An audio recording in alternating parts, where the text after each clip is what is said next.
कहानी इस खानदान की उजाड़ी जिसने जिंदगियां हजारों खानदान की। अपने प्यारों से शेयर करें और इन्हें इस खानदान से बचाएं। क्या आप जानते हो, गुस्से का पूरा खानदान होता है। गुस्से का बाप है खौफ, गुस्से की माँ है नजरअंदाज, गुस्से की लाडली बहन है जिद, गुस्से का बड़ा भाई है गरूर, गुस्से की बेटियां हैं गीबत और शक, गुस्से का बेटा है नफरत। इस गुस्से की नक चढ़ी बहू है जलन, गुस्से की पोती है बदजुबानी और गुस्से का दादा है रंग।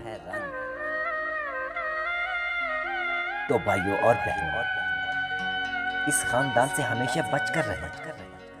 इस खानदान ने किसी न किसी तरह इंसानों को नुकसान पहुंचाया।